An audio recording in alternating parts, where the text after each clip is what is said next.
Okay.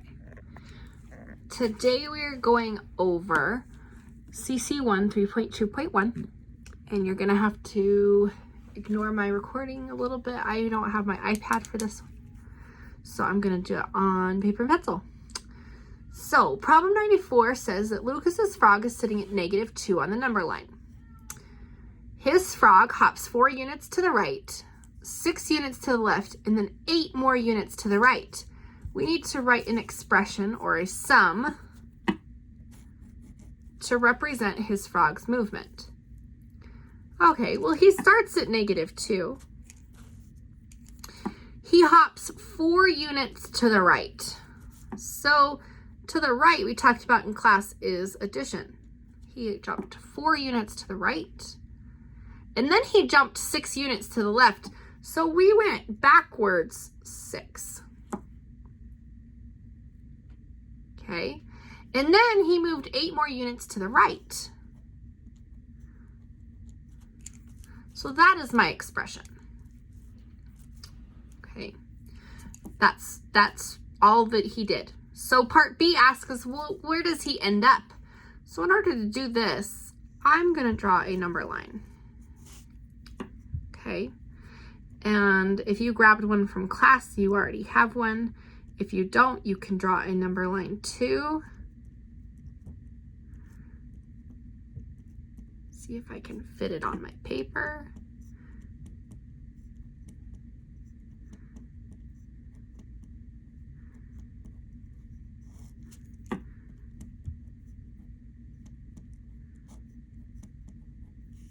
Okay, that should be enough.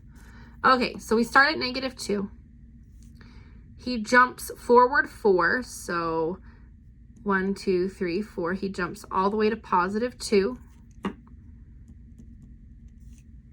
Okay, then we subtract 6. So he goes back to the 4, but then he goes 2 more, so he ends up at the -4. So -6. And then he goes back 8. So 1, 2, 3, 4, 5, 6, 7, 8. He ends up at +4. Okay. Now, what number is the opposite of where Lucas's frog landed? We talked about this in class. It's -4. Okay. For problem number 95, now we have done this using those coordinate graphs with the pictures. So we need to plot and label the points. So as a reminder, every point has an X and a Y value. X goes left to right and Y goes up or down, depending on whether it's positive or negative. Okay, so I have to label my axis. And I'm gonna go 5 in each direction.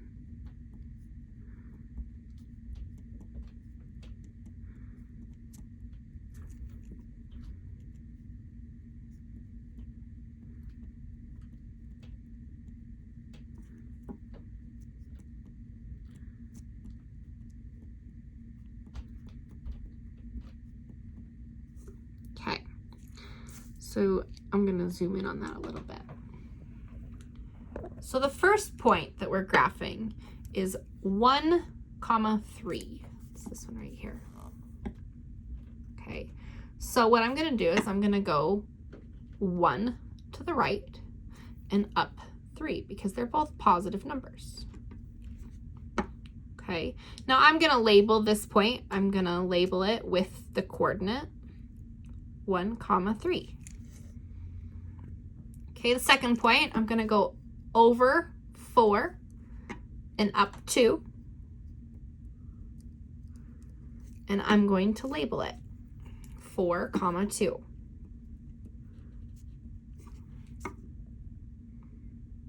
Zero, 5, so I don't go left or right. I'm at 0, and I go up to 5, and I put a dot, and I label it.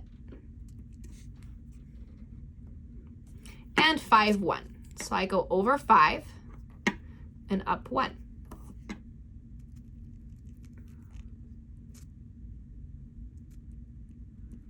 And then I'm done with that problem. Okay. Moving to the next problem. I'm going to zoom back out.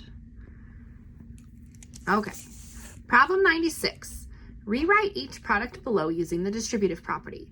Then simplify to find the answer.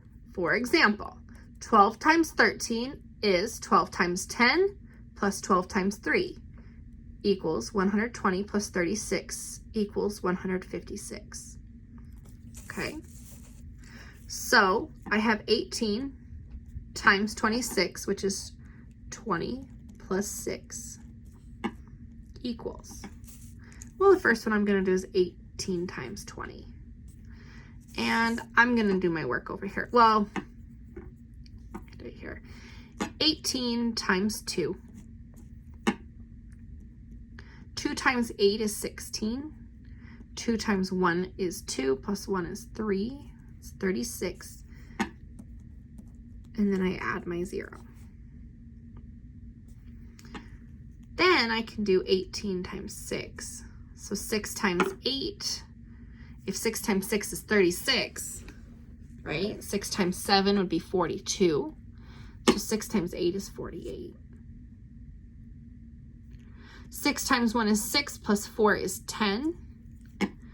It's 108. 360 plus 108. 0 plus 8 is 8. 6 plus 0 is 6. 3 plus 1 is 4. It equals 468. Okay, the answer wants all of the steps. So 18 times 20 plus 18 times 6, which we figured out was 360 plus 108. I add them together and get 468. Okay, part B. 6 times 3,000 plus 400. I can put the 0 in, right? Because I don't have any 10s there. Plus 5. What this is asking is, okay, well, 6 times 3,000. 6 times 3 is 18, and I put my zeros on. Plus 6 times 400. 6 times 4 is 24, and I put my zeros in. Anything times 0 is 0.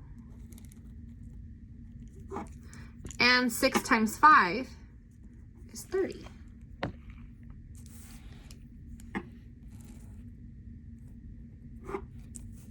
Okay, then I add them together. So I'm going to do that right here. 18,000 plus 2,400 plus 0 plus 30. I'm going to make sure that my place values line up.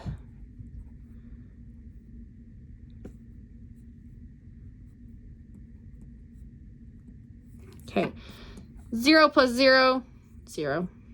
0 plus 0 plus 0 plus 3 is 3. 0 plus 4 plus 0 plus 0 is 4. 8 plus 2 is 10. 1 plus 1 is 2.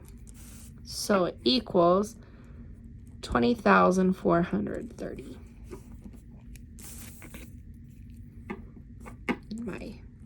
My work got in the way of my answer. That leaves part C. So I'm going to write it here. 21 times 30 plus 5.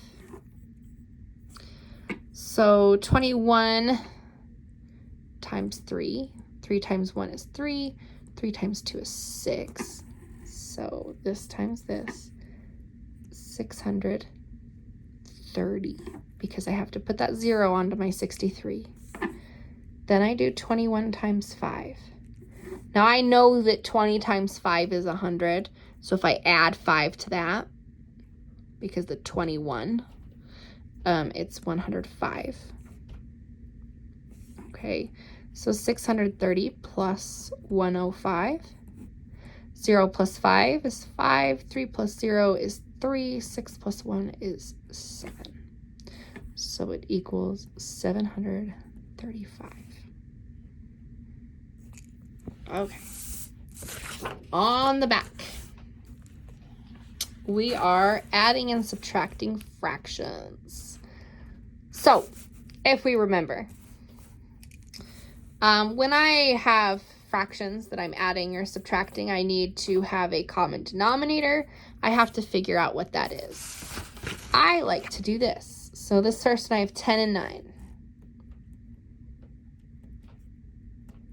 Well, I know tens is anything that ends with a 0, right? So 10, 20, 30, 40, 50, 60, 70, 80, and 90.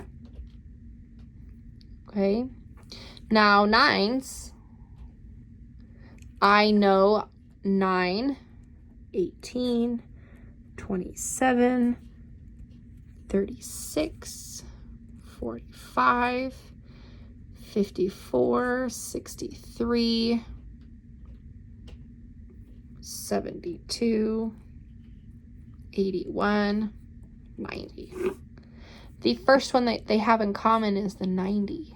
So what I know is 9/10 is going to go to a fraction out of 90. 7/9 is also going to be a fraction out of 90. I just have to figure out the equivalent fraction. So if I take 9/10, I use a giant 1, it's something out of 90. 10 times 9 is 90. 9 times 9, 81. And I can do the same thing with 7/9. So 7/9, use a giant 1.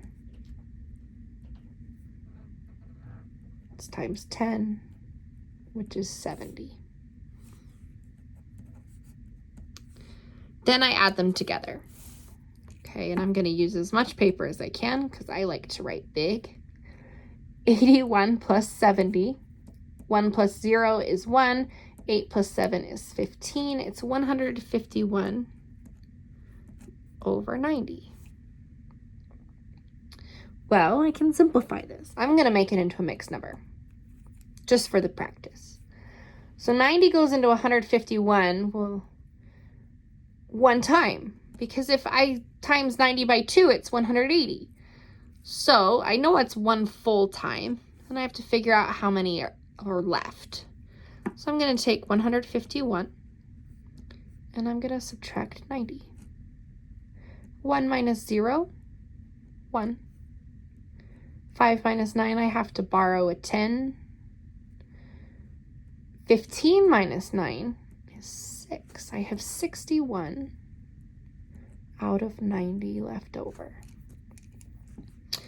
Either of these answers will work, but we do need to practice doing this.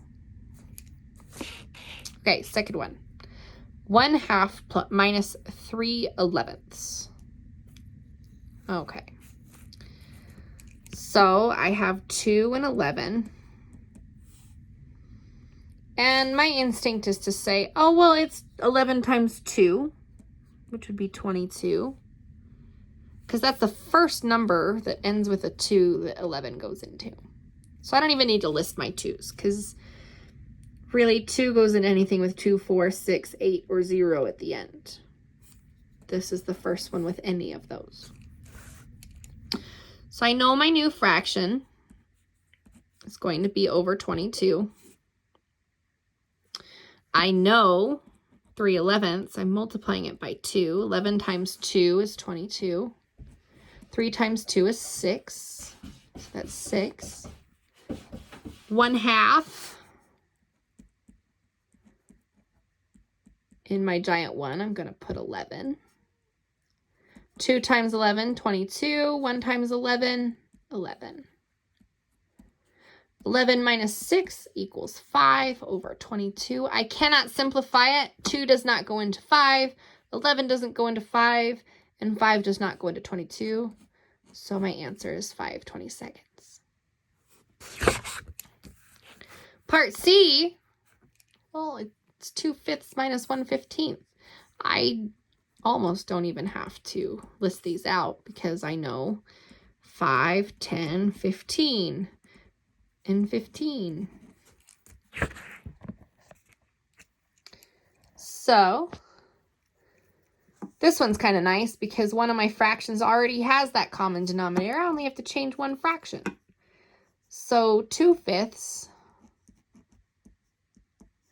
times giant 1 with 3's in the inside. 5 times 3 is 15. 2 times 3 is 6. Well, 6 minus 1 is 5/15. I can simplify this one. And if we can simplify it, we want to. We already know 5 goes into 15. So if I take a giant 1 and I use division, 5 divided by 5 is 1. 15 divided by 5 is 3. So my answer is 1/3. Okay, problem 98. A seed mixture contains ryegrass and bluegrass. If 40% of the mixture is ryegrass, what is the ratio of ryegrass to bluegrass? Okay, well, 40% is written like this, right? So this is my ryegrass. I spelled that wrong. Which means that out of my 100,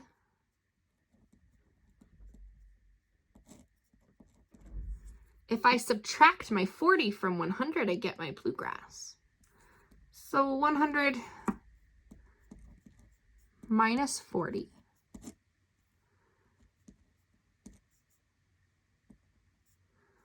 So 0 minus 0 is 0. 10 minus 4 is 6. It's 60. So my ratio is 40 to 60. I could